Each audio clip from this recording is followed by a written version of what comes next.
식사들 하셨습니까? 눅눅하고 끈적거린 날이 이어지고 있죠. 네, 열흘 전까지만 해도 습도가 높지 않아서 살만했는데 이제는 열대야까지 죽겠습니다. 다들 건강 챙기시고 여름 잘 나시기 바랍니다.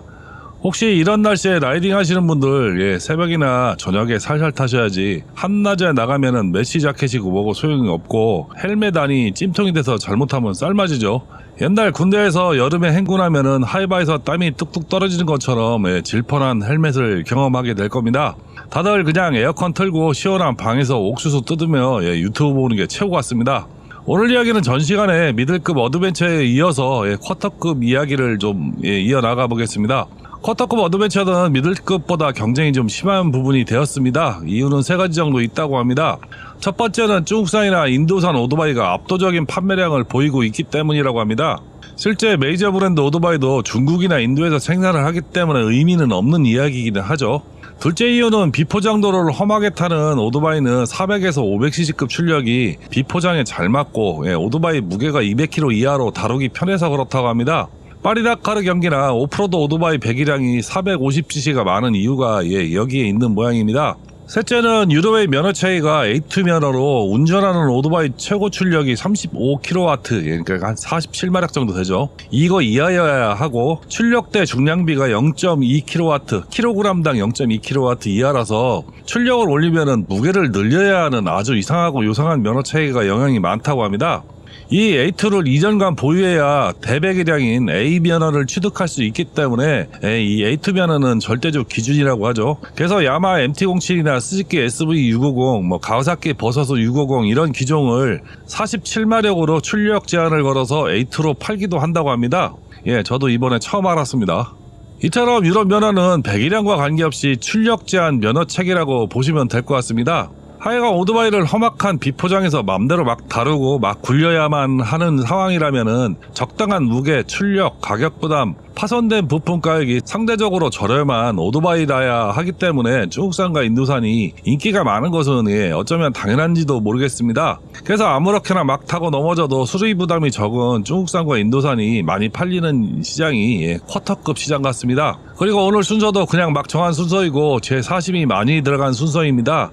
전 시간에 미들급은 중국산 비중을 일부러 줄였는데 오늘 쿼터급은 인도산까지 있어서 더 많이 줄였습니다. 그래서 많이 뺐죠. 아주 판매량이 탑티어급 몇 개만 넣었습니다. 감안하시고 봐주시기 바랍니다. 스펙은 홈페이지 기준으로 작성을 했는데 나라마다 출력값이 약간씩 틀려서 원래 제작국 홈피를 가급적 참고를 했습니다. 출력이나 토크 연비는 제가 환산값으로 계산해서 통일을 했기 때문에 소수점으로 차이는 있을 수 있습니다. 이야기 들어가겠습니다. 첫 번째, 로얄 엔필드 히말라얀 450 452cc 수랭 단기통 엔진이고요. 40마력 정도가 8000rpm에서 나오고요. 오토크가 5500rpm이 나옵니다. 15L 연료통을 갖고 있고 연비는 25kg 정도 나온다고 합니다. 중량은 196kg로 보편적인 쿼터의 무게죠. 시트공은 845mm고요. 가격은 국내에서 669만원이 출발입니다. 그리고 미국에서는 한 5899만 880만원 정도 하고요. 인도에서는 484만원, 영국에선 1150만원 정도 합니다. 가격 차이가 크죠. 인도, 영국, 브라질, 유럽 포함해서 전 세계에서 38,000대 이상 팔아서 그 성공을 바탕으로 우리나라에서도 한 200대 이상을 판매에 성공한 모델입니다. 문제는 인도 내수를 제외하고는 유명세에 비해 그닥 수출량은 많지는 않다는 느낌도 있습니다. 인도 내에서도 성능적으로는 KTM 390에 좀 밀리고 있는 형국이고요. 인도 시장 특성상 50cc에서 110cc 위주로 팔리기 때문에 상대적으로 로얄 엔필드의 쿼터나 미들급 시장에서의 점유율은 높은 것이 사실이죠. 왜 다른 회사가 만드는 회사가 그렇게 많지 않습니다. 메이커가 원래 영국에서 그런지 유럽에서는 영국을 중심으로 판매가 많은 편이고 기타 나라에서는 중국산 보그나 존테스, 모토모리니, 베넬리, CF모토에 밀리는 형국은 어쩔 수 없는 것 같습니다. 일반 도로나 인도에서는 데일리로 타기에는 아주 편하고 안락한 오토바이지만은 오프로드 험지에서 전문적인 라이드웨어 리뷰는 그닥 좋지는 못합니다. 프론트 서스가 막대기 같다는 리뷰를 본 적이 있는데 문제는 조절도 안 된다는 점이 최대 단점인 것 같습니다. 오토바이를 극한으로 심하게 몰아치면 허우적대는 느낌이 든다든가 거친 도로에서 돌멩이를 밟으면 휠이 휘어진다는 이야기, 방풍 성능이 상대적으로 부족하다는 이야기가 많을 정도로 완성도나 품질은 상대적으로 저렴한 가격대에 맞춰져 있는 오토바이라는 유저들이 평이 많습니다. 성능보다는 인도 감성이 레트로한 디자인에 힘을 더 준 모델이라는 게 제 생각입니다. 참고로 로얄 엔필드가 1년에 100만 대를 판다고 하는데 인도의 히어로라는 회사는 스프렌더라는 단일 모델로 1년에 1000만 대를 팔고 있고 히어로 전체의 생산량은 연간 1억 대라는 것을 보면은 인도 오토바이 시장의 사이즈가 가늠이 될 것 같습니다. 다만 로얄 엔필드가 가격이 비싸서 그런지 매출로 따지면 상대적으로 순위권입니다. 두 번째 CF모터 450NT 449마력 순행식 병렬 2기통 엔진이고요. 42마력에 8500rpm에서 나오고요. 4.4 토크가 6250rpm에서 나옵니다. 17리터 연료통이고요. 23km 정도 연비를 가졌습니다. 195km 히말라야하고 거의 비슷하죠. 시트고는 820에서 링크 조절로 한 800까지 내려가고요. 국내 가격은 839만원, 미국에서는 978만원, 유럽에서는 1028만원 정도 판매가 된다고 합니다. 2023년 11월에 밀라노 모터쇼에서 첫 공개가 되고요. 24년 유럽과 호주, 동남아에서 발매되면서 흥행가도를 달리고 있는 450NT죠. 미국에서는 아이벡스라고 불리고 있으며 북미와 함께 2025년 국내에 정식이 수입된 기종입니다. 저도 리뷰를 했지만 온로드 오프로드 밸런스를 참 잘 잡은 모델이라고 생각을 합니다. 그것도 그럴 것이 국내에서 25년 별다른 광고 없이 히말라얀보다 많은 숫자인 220대를 팔았습니다. 해외 시장 판매고는 이탈리아에 2300대, 호주에 3000대, 뉴질랜드가 300대 넘는 판매고를 올렸다고 하는데 전 세계적으로는 한 13,000대에서 15,000대 정도 팔렸다는 추정치가 나오고 있습니다. 어떻게 보면 히말라얀보다 못 팔았다고 할 수 있어도 히말라야는 인도 내수가 70%가 넘는 점을 감안한다면 해외에는 10,000대 정도 판다고 추정을 한다고 합니다. 해외 판매 시장에서 히말라얀이 450MT 판매량을 앞서는 시장은 거의 없을 정도로 판매량 차이가 좀 있긴 있습니다. 더불어 유럽이나 북미 시장에서 성공을 바탕으로 고급 튜닝 용품이 많이 생겨나기도 했고 알리에 넘쳐나는 저렴한 튜닝 용품이나 아주 싼 부품 가격 때문에 유저들이 상당히 좋아하는 분위기입니다. 또 엄청 저렴한 수리 비용과 내구성, 운영 편의성, 주행감, 진동 억제 등에 만족한다는 이야기를 넘어서 쿼터급 어드벤처 분야에서 절대 강자로 등극한 모양새입니다. 몇 년 운영하다 보니까 문제점도 많이 공유가 되는데 가장 큰 문제점은 힘은 남아도는데 기어비가 낮아서 문제라는 이야기가 많죠. 그래서 순정 앞스프라켓 14T를 15나 16T로 바꾸거나 아니면 디스프라켓 47T 순정해서 45나 44T로 바꾸는 작업을 많이 하고 있습니다. 앞스프라켓을 15T로 바꾸는 작업은 이제 디폴트 값이 되어가고 있는 상황이 되었죠. 스프라켓 사이즈를 변경하면 동일 속도에서 한 500rpm 정도 내려간다고들 하는데 정확히는 370rpm 정도가 내려간다고 합니다. 이걸 또 다이노로 정확히 측정한 유튜버가 있더라고요. 하여간 스프라켓을 바꾸어도 포장도로나 비포장 주행에는 아무런 지장이 없고 같은 RPM 대비 한 5km에서 6km 정도 속도가 올라가는 효과가 있다고 합니다. 가격도 앞 스프라켓은 알리에서 한 2, 3만원, 뒤는 한 4, 5만원 정도 합니다. 대충 아무 것이나 사용해도 크게 문제는 없다고 합니다. 또 전문가들이 가장 많이 지적하는 문제가 클러치의 구분감, 즉 출발할 때 클러치가 물리는 순간이 구별이 어려워서 비포장 주행에서의 반클러치 조작이 힘들다고 하는데 이는 클러치 스프링을 강한 것으로 교환하면 해결이 된다고 합니다. 알리에서는 2만원대, 국내에서도 4만원, 이베이에서 36,000원 정도 합니다. 강한 스프링으로 바꾸면 약간 직결감이 상승하고 구분감도 좋아져서 그런가 출력 대비 작은 클러치가 설치되어 클러치 수명이 떨어진다고들 하는데 스프링만 교환해도 클러치 수명이 늘어난다고 합니다. 대신 클러치가 약간 무거워진다고 합니다. 클러치 가벼운 것도 축복인데 저라면 그냥 탈 것 같습니다. 또 하나 아주 저속에서 스로틀을 살짝만 비틀어도 오토바이가 울컥거릴 정도로 저속에서 스로틀 제어가 힘들다는 평이 많은데 이는 소프트웨어 업그레이드로 많이 좋아졌다고 하는데도 아직까지도 울컥거림이 있다는 이야기가 있습니다. 그리고 일제와 차이가 나는 부분은 엔진오일 교환 주기가 5,000km라는 점인데 보통 일제의 경우 한 10,000에서 12,000km 정도 되죠. NX500도 한 12,000km 될 겁니다. 그런 점을 감안한다면 차이가 나는 부분이라는 지적도 있습니다. 그 외의 장점으로 쇼바만 댐핑을 마이너스 3, 4크릭, 리바운드를 플러스 4크릭 정도만 조정을 하면은 비포장에서 날아다니는 프로급 성능이 나오고 승차감도 부드럽고 좋아진다고 합니다. 조절 가능한 쇼바라 이런 것이 좋은 것 같습니다. 유럽과 북미 평가는 쿼터급에서는 거의 최정상급이라는 KTM 390과 동급 내지는 베이비나 미니 떼네레라고 부릴 정도로 성능이 좋다는 평이 많습니다. 450NT 짭도 있습니다. 모토모리니 올트레이크 450이 엔진과 샤시가 같지만 디자인만 다른 짭 아니야. CF모터에서 생산을 해준 모델이라고 합니다. 문제는 가격도 450MT보다 1,054만원으로 훨씬 비싼데 평가는 그닥 좋지는 못합니다. 비포장이나 포장도로 주행 능력이 부족하다고 출력 특성도 차이가 난다는 리뷰가 많습니다.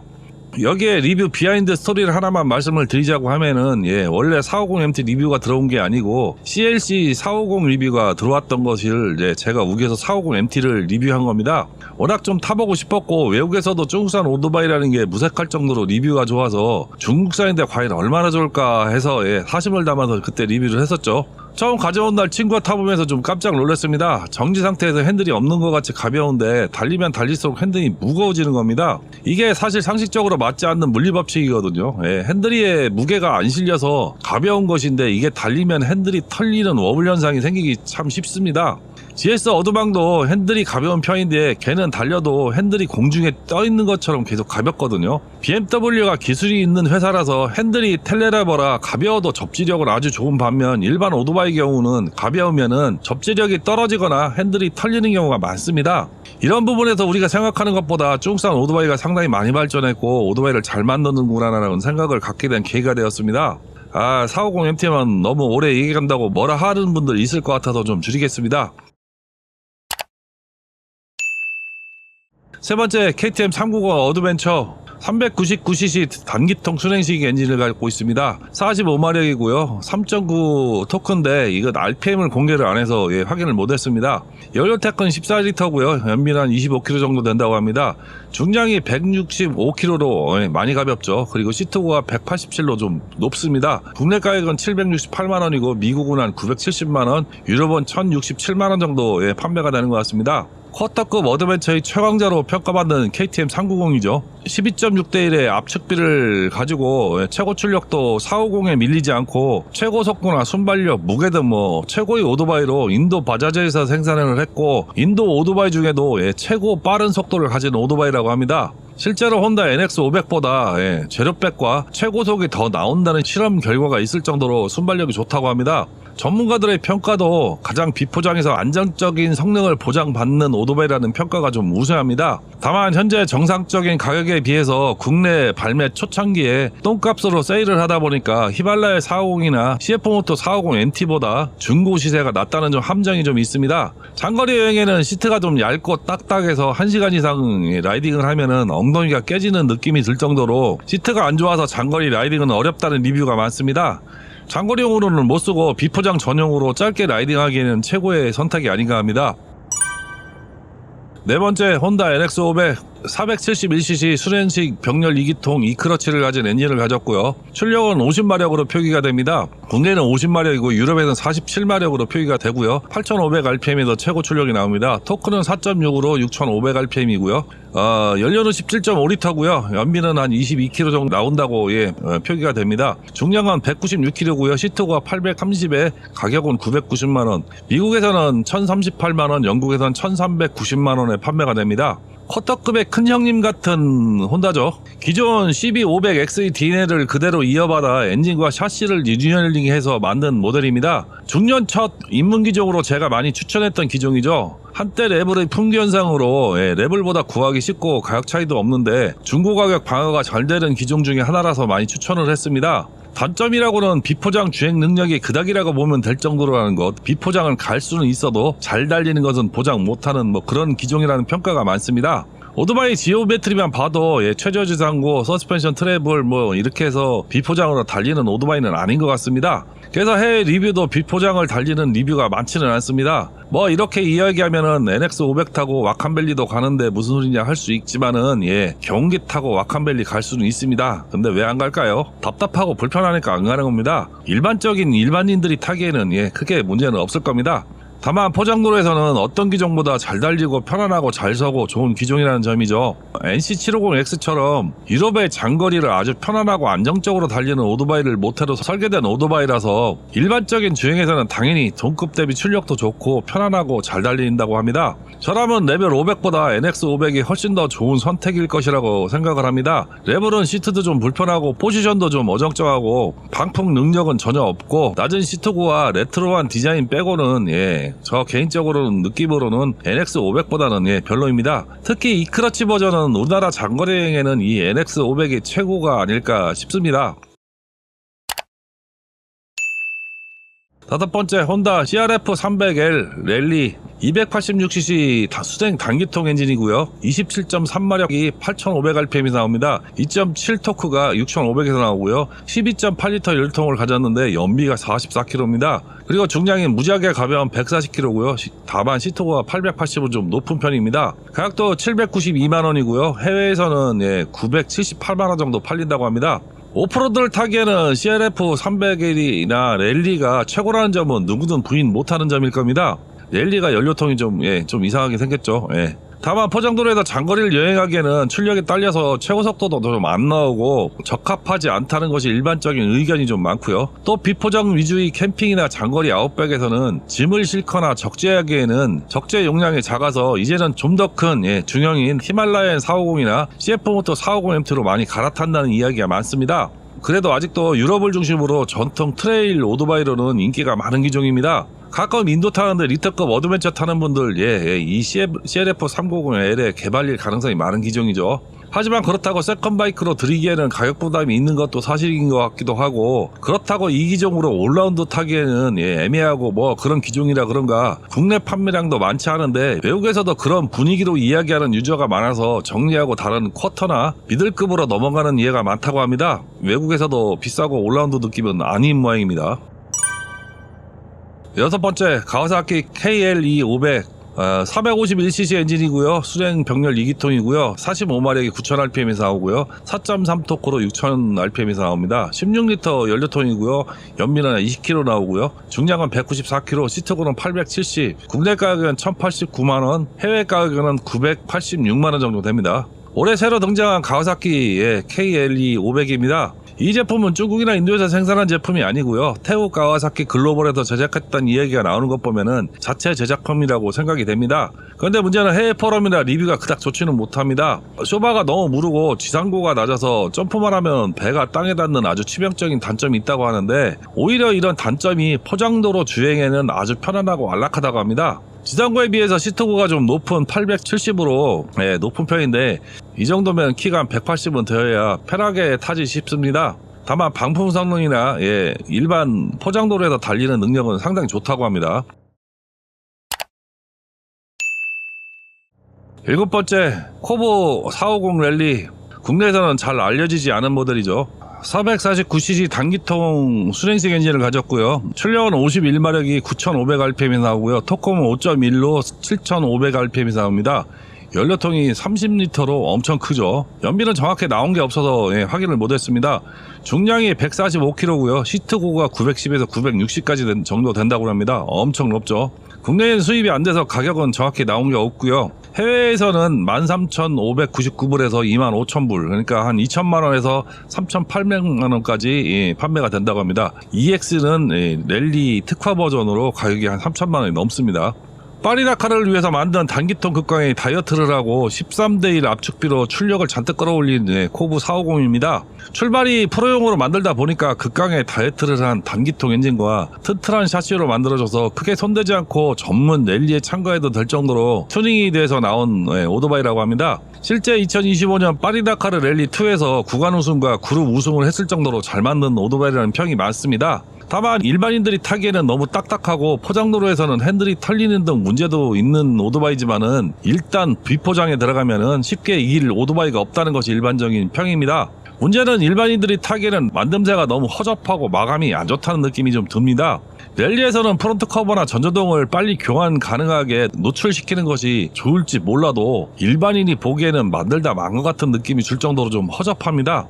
하지만 극강의 다이어트를 위해서 기어 이빨에 홈을 팔 정도로 아주 경량의 고강도 기어와 단순한 구조 덕분에 수리도 쉽고 내구성도 아주 좋다는 평이 많을 정도로 유럽의 코브라는 브랜드로 제대로 알리는 역할을 한 오토바이가 450 랠리입니다. 다만 가격이 미들급 싸다고 날릴 정도로 비싸고 풀옵션 EX 버전은 거의 리터급 가격인 게 제일 큰 함정이긴 합니다. 그래도 매니아층이 단단하고 각종 프로 랠리에서 우수한 성적을 거두고 있어서 나름 팔리는 모델이고, 4기통 450RR과 450 랠리, 800X 프로 이렇게 해서 세 기종이 코브를 이끄는 기종이라고 합니다. 거기다가 빠방한 자본력이 있는 그룹사 덕분에 아주 공격적으로 유럽이나 북미 시장을 두드리는 브랜드입니다. 8번째 베넬리 TRK502X, 옛날 502의 후속 버전이죠. 499.6cc 엔진을 가졌고요. 순행 병렬 2기통이고 48마력에 8500rpm이고요. 토크는 4.59에 6000rpm이 나옵니다. 연료통 20L고요. 연비는 25km 정도 나오고 중량은 좀 무거운 235kg입니다. 시트고는 840이고 국내 판매 가격이 한 790만원 했는데 외국에서 그 비슷한 가격에 팔립니다. 예전에 리뷰한다면서 한번 거론했던 기종입니다. 원래 이탈리아 브랜드라 그런지 이탈리아 한 나라에서만 몇 년째 쿼터급 판매량 1, 2등을 하고 있는 기종으로 올 상반기만 3,600대를 판매한 기종이라고 합니다. 연간에 거의 6,000에서 10,000대 가까이가 이탈리아에서 판매되는데, 그리고 베넬리는 QJ 모토의 산하 고급 브랜드죠. TRK 레온치노 등으로 유명합니다. 공차重량이 230kg로 오토바이가 가볍지는 않지만 대신 크기는 미들급 크기로 빵이 좋아서 좀 커 보이는 디자인이라서 국내에서도 인기가 있을 줄 알았는데 생각보다는 많이 팔리지는 못한 것 같습니다. 120km에서 130km 항속이 가능하고 출력이나 순발력도 갖춘 오토바이라서 장거리에 특화된 오토바이라는 점이 강점이라고 합니다. 다만 무게가 좀 많이 나가고 프론트가 19인치인데도 불구하고 무게중심이 높아서 비포장에는 좀 불리한 지오메트리를 가졌다는 불만들이 좀 있습니다. 그리고 고RPM에서 진동이 있는 등 단점에도 불구하고 많이 팔리는 이유는 싸고 승차감 좋고 편안한 자세, 엔진이나 차대 내구성도 아주 좋다는 평가가 많습니다. 실용적이고 유럽의 사락도로나 돌로 된 도로에서 승차감이 좋아서 많은 사람들에게 사랑받는 오토바이라는 점을 본다면은 안 팔릴 이유가 없는 오토바이 같습니다. 전세계 누적 판매량이 출시 4년 만인 2021년에 1만 대를 돌파했고요. 이탈리아, 스페인, 프랑스, 포르투갈 등 라틴 아메리카 지역이나 아시안 지역, 인도 등에서 인기가 많은 모델입니다. 9번째 BMW G450GS. BMW가 350의 후속 기종으로 본격적으로 쿼터 시장에 뛰어든 기종으로 인도 TVS 모터 컴퍼니에서 제작한 오토바이입니다. 이상하게 이번에는 중국 론신에서 안 만들고 인도에서 만든 오토바이죠. 아마도 미들급 라인은 론신에서 만들고 쿼터급은 인도에서 만드는 것으로 가닥을 잡은 모양입니다. 국내는 소식이 있기는 한데 아마 출시가 좀 아직은 안 된 모양이죠. 아주 좋은 온로드 오프로드 주행 성능과 전자장비로 가득한 오토바이라고 합니다. 역시 BMW의 DNA를 그대로 가지고 있는 오토바이라는 평이 많습니다. 기본 트림에도 불구하고 F450은 ABS 프로, 트랙션 컨트롤, 주행모드, 히팅 글립, 조절식 레버, 주행거리 감응 댐핑 시스템, TFT 계기판 등 BMW 특유의 사양을 갖추었다고 하니까 역시 BMW라는 이야기가 많습니다. BMW의 새로운 ERC, 이지라이드 크러치라고 합니다. 이 시스템이 순정 부품으로 탑재가 된다고 합니다. ERC는 기본적으로 BMW가 개발한 원심 리클루즈 방식의 크러치로 시동을 걸 때만 크러치를 조작하면 된다고 합니다. 저속에서 고속에 이르기까지 그런 토크 분배로 아주 쉽게 오토바이 라이딩이 가능하고 가볍고 135도 크랭크에서 나오는 사운드가 아주 박력이 있다고 합니다. 프론트는 19인치, 리어 17인치 타이어를 장착하는데도 불구하고 오프로드 주파 능력이 좋고 포장도로의 불안정한 노면도 놓치지 않는 아주 우수한 주행 능력을 가지고 쿼터 시장에 본격적으로 도전하는 모델이라고 합니다. 올해 첫 등장을 해서 내구성이나 유저 리뷰는 더 지켜봐야 할 것 같습니다. 10번째 보구 DS525X 484cc 수행 병렬 2기통 엔진이고요. 53마력이 8500rpm에서 나오고요. 5.1 토크에 7000rpm입니다. 18L 연료통이고요. 연비는 한 20에서 25km 정도 나오는데 중량은 190km입니다. 시트고는 850이고요. 국내에서는 아직 수입이 안 된 것 같고요. 미국에서는 991만원 정도, 그리고 유럽에서는 1228만원 정도 판매가 된다고 합니다. 보고는 론신의 자회사이자 프리미엄 오토바이 브랜드죠. 이거 이름이 보게, 보지 사람마다 다르게 부르는데 어떤 것이 맞는지 모르겠습니다. 하여간 국내에서는 보고로 부르는 것이 맞는 것 같습니다. 이 회사에서는 혼다 CB500, 레볼 500, NX500에 들어간 엔진을 만들고 있다고 많이들 아실 겁니다. 이 오토바이 엔진도 거의 그 엔진을 기반으로 만든 엔진이라고 보시면 됩니다.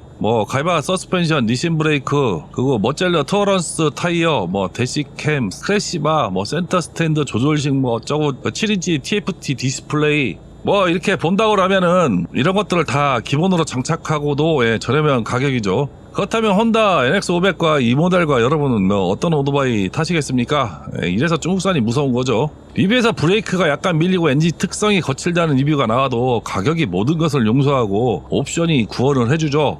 연비도 나쁘지 않고 승차감, 방풍 성능, 이쁜 디자인, 오토바이 마감 품질 등 거의 모든 항목에서 만점을 받을 정도로 훌륭한 성능과 품질을 가졌다고 합니다. 혼다 NX500과 다이렉트 리뷰에서도 보그를 무시 못하겠다는 리뷰가 나올 정도로 가성비에서는 최고의 오토바이라는 리뷰가 많습니다.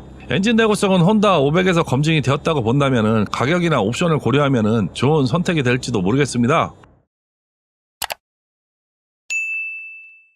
결론입니다. 이외에도 스즈키 DR, G4S, 가와사키 버서스 X300, KLX300, BMW 300GS, 트라이언프 스크램블러 400, BSA 썬더볼트 350, 스즈키 브리스톨 250, CF모토 250 랠리, 모토모리니, 올트레이크, 코보, 525X 등 다양한 기종들이 많지만은 멀티 위주로 해외에서 많이 거론되고 많이 팔린 모델로 선별을 했지만은 사심이 좀 들어갔다는 점 말씀을 드리겠습니다.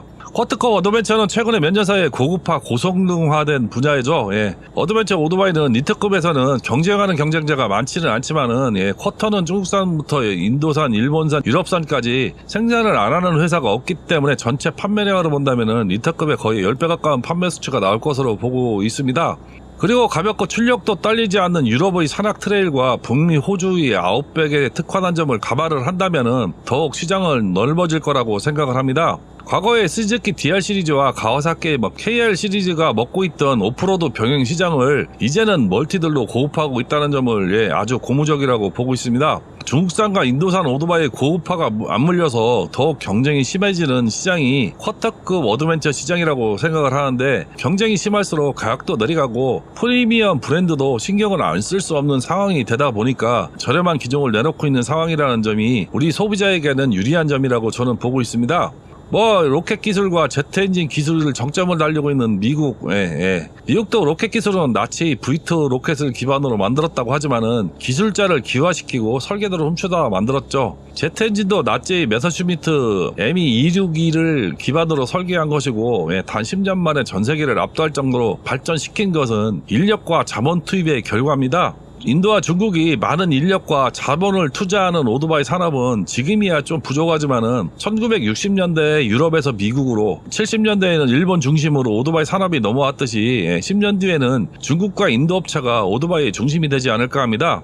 현재로서는 전기 충전 오토바이는 중국과 인도 업체가 전 세계의 90%를 점유하고 있는 것만 봐도 결과는 뻔할 것으로 보입니다.